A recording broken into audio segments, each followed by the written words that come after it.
Hello and welcome to Thrive at Home. My name is Sam. Hi, I'm Carrie. And today we just want to talk about how that your position, holding on to your position, in sort of when it damages the relationship, you might want to look at that. Right. I guess what I'm saying is we've seen couples, they get so entrenched in winning their argument that they lose sight of what it's doing to the relationship. Right. When I think some things just aren't that important. I don't know. I guess it's easier from the outside to say, like, is that issue really important enough that you're going to, in a sense, allow your relationship to starve during that time? I remember early on when I was doing couples therapy, I described to this one couple how, there's like three people sitting on the couch. There's him, there's her, and then there's the relationship. And the relationship really looked emaciated. Like it looked like it hadn't been fed in a while.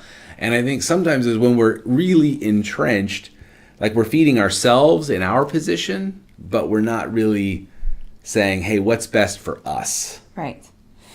Right. Well, I see so often, and even for me, I found myself, which I have done this, where I am stewing over something, right, and I am storming around the house. I'll slam the dishwasher or the cabinet after I get a bowl out for cereal, or he knows I'm upset, right. But it's like, whatever it is, I feel like he needs to make the first move. He needs to acknowledge something, or usually it's all, he needs this, he needs to do that because somehow but we find ourselves stuck in that place where eventually we have lost the connection.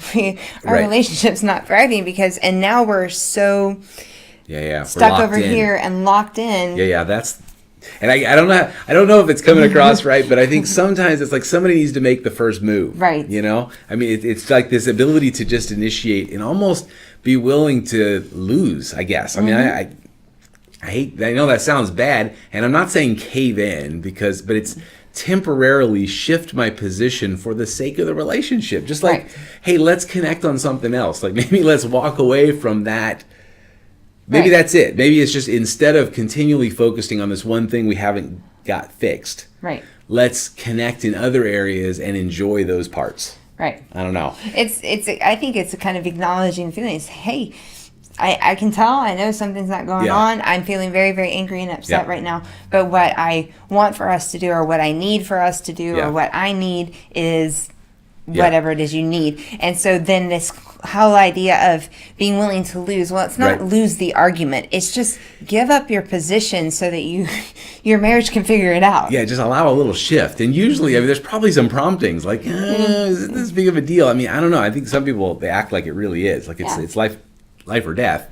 And I guess if it is, then put it on pause and say it's on pause, but then shift so there can be some warm feelings back in the relationship.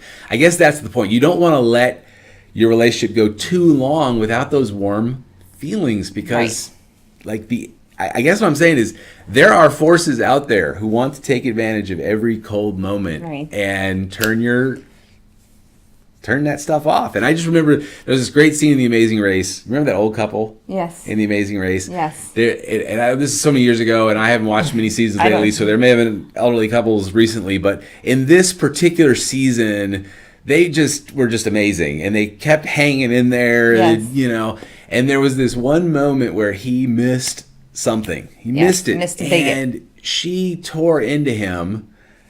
But what was so beautiful was that, like, they got in the car, they knew they were going to lose, they're going to be out, and then she says, you know what, honey, it's not that big of a deal.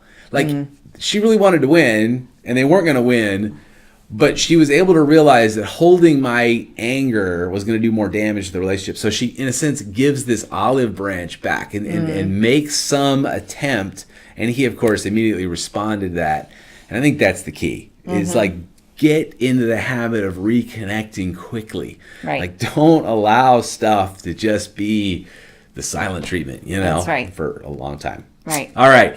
Well, hey, we got some super exciting announcements that in just a couple of weeks on a Wednesday night, March 18th from 6:30 to 8:30, we are doing our Rebuilding Trust workshop.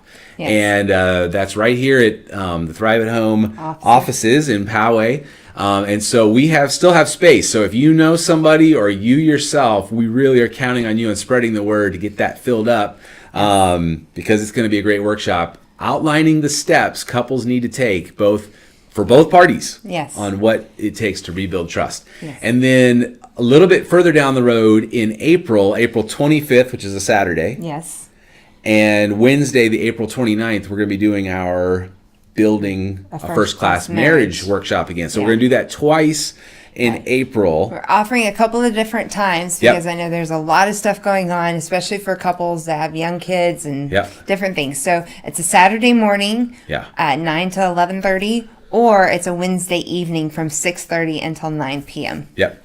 And just to let you know, Thrive at Home is definitely on a growth pattern, and that's the direct result of friends and family like you who are watching. And we really appreciate that. Thank you for spreading the word. Please pass this on, because we just are passionate about helping couples. And every time those phones are ringing and emails are coming in, it just allows us to continue doing the assignment that we feel like we've been given, which is to impact marriages. So thank you for watching, and we will talk to you next time.